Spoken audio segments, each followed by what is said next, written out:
Assalamualaikum. Setelah kemarin kita mau cerita tentang ini, tentang pembatasan kegiatan di luar. Jadi sekarang kita bakalan cerita tentang pengalaman-pengalaman aja gitu ya. Oke, jadi kali ini bakalan cerita tentang pengalaman pertama menghadapi PMS. Jadi buat yang belum paham, PMS itu adalah pramenstruasi syndrome. Kenapa yang laki-laki bisa menghadapi PMS? Ya karena pasangannya itu kan cewek gitu kan, perempuan gitu. Kalau ada laki-laki yang PMS berarti itu minta dilempar sendal. Jadi begini, dulu itu tuh nggak paham apa itu PMS. Setelah paham apa itu PMS, kayaknya tadi ngomong gitu juga ya. Jadi dulu tuh tuh nggak paham kalau PMS itu dapat mengubah perilaku seorang perempuan atau wanita ya, atau cewek gitu ya. Jadi waktu itu biasanya tiap hari kalau ketemu istri dulu sebelum jadi istri itu selalu manis, selalu bertaburan bunga di pinggir-pinggirnya gitu ya. Terus ada burung lewat itu seret jatuh seret, pokoknya gitulah. Nggak mungkin paham anak alay sekarang. Dulu juga alay tapi nggak kayak anak sekarang. Jadi setelah itu waktu itu kita tuh ada acara kumpul-kumpul seminar di Surabaya tepatnya. Rombongan itu. Jadi berangkat kita ketemuan di Kamal. Nah, waktu itu masih naik ferry. Setelah naik ferry, biasanya itu istri tuh manja gitu ya, manja biasa lah, minta beliin kacang ya untuk cemilan di jalan. Tapi waktu itu enggak, dia diem, sapa pun nggak ada respon, dan wajahnya itu gini, pasti tetap cantik sih, tapi tetap manis. Tapi jadi waktu itu berpikir salah apa gitu kan. Jadi karena saya tahu kalau dia tuh memasang muka seperti itu pasti ada masalah. Biasanya saya yang salah gitu ya. Nah, mungkin dia kan, cewek selalu benar. Ya itu dari dulu tuh, dari masanya muda tuh sampai sekarang tuh cewek itu selalu benar ya, nggak pernah salah. Jadi ketika waktu di seminar, kita sudah sampai di seminar, acara tuh masih pembukaan, masih opening gitu kan. Kan duduk kan, kalau seminar tuh duduk baris gitu, ada kursi kan, duduk baris gitu. Tuh satu baris tapi ada nggak berdampingan, nggak berdampingan, maksudnya terus ada ibu siapa waktu itu, ada mbak-mbak lah kenalan kita waktu itu, terus dia, terus mbak-mbak lagi, masa banyak gitulah pokoknya. Habis itu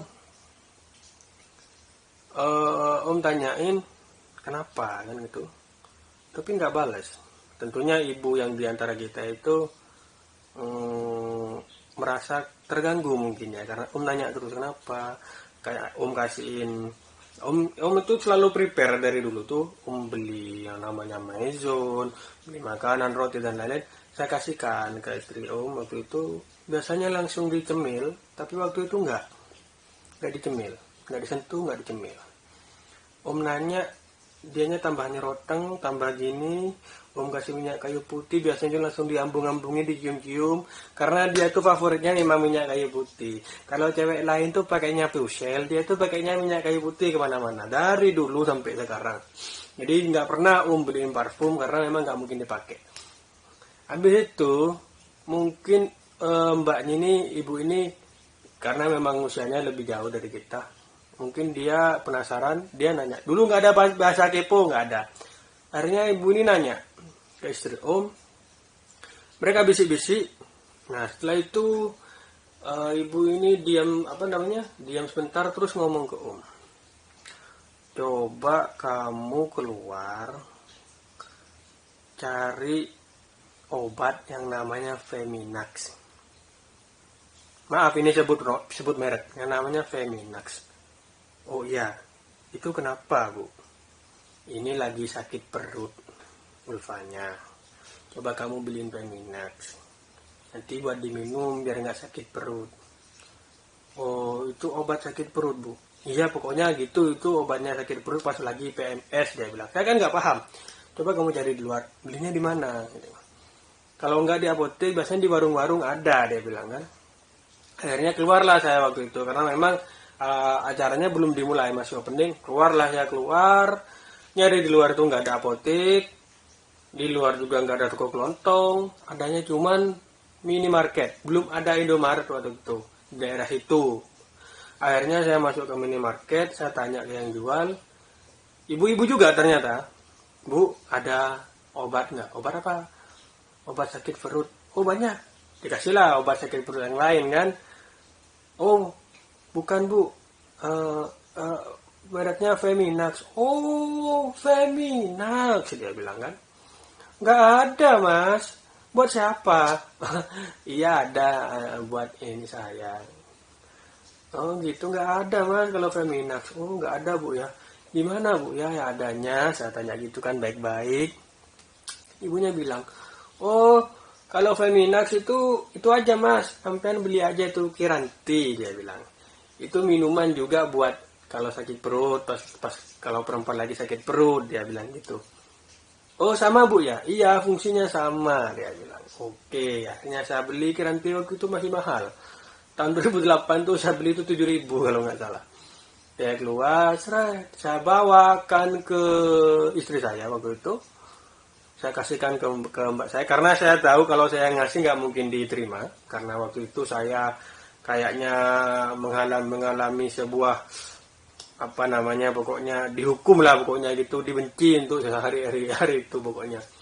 Setelah itu dikasihkan ibu itu, dibukakan sama saya, dikasihkan ke ibu itu, terus dikasihkan ke istri saya, diminum dikit, terus ditaruh di bawah, terus bilang nggak enak, nggak bilang. Saya bingung dong, saya kan khawatir, takutnya dia itu sakit, kayak sakit perut kan, lagi sakit perut sampai dia itu nggak kuat ngomong, dan terus-terusan nyeroteng sambil pegang perut. Kan saya khawatir, saya tanya, kenapa nggak diminum? Dia bilang nggak enak, jadi saya bilang nggak enak. Akhirnya Kiranti itu ditaruh di bawah.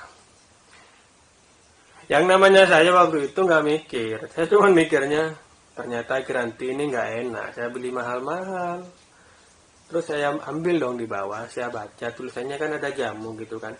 Saya itu orangnya malas baca yang kecil-kecil, karena memang dari dulu tuh saya tuh nggak terlalu suka baca huruf-huruf yang tanpa gambar gitu ya. Nah itu saya juga nggak tahu itu kelebihan atau sebuah kekurangan, pokoknya gitu.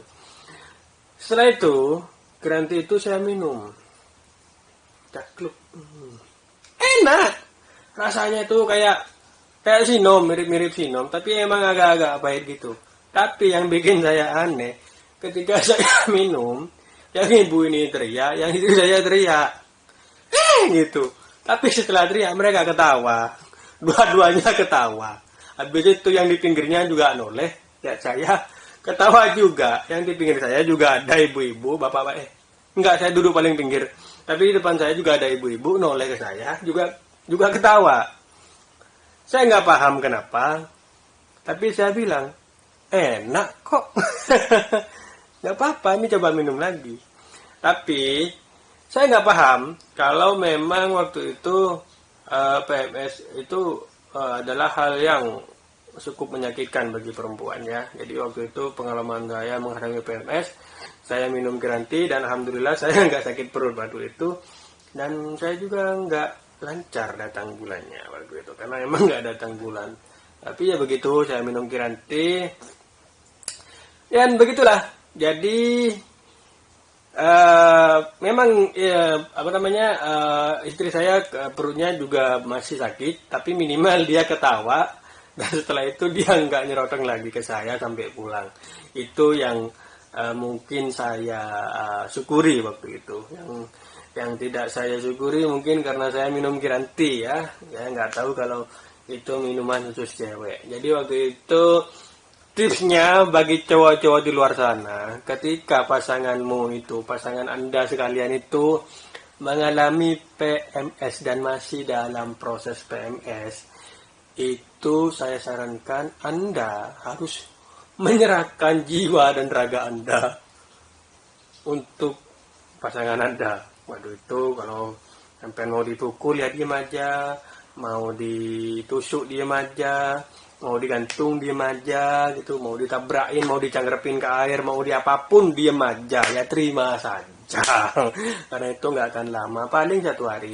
Intinya pada waktu istri Anda atau pasangan Anda itu mengalami PMS, Anda bersiap-siap mati. Jadi setelah kejadian itu, saya itu setiap bulan itu kalau istri saya lagi PMS, saya langsung nulis wasiatnya gitu. Saya nulis wasiat, nanti kalau setelah ini saya itu nggak ada, mohon dimaklumi, itu saja ya. Karena memang masa-masa PMS itu lebih serem daripada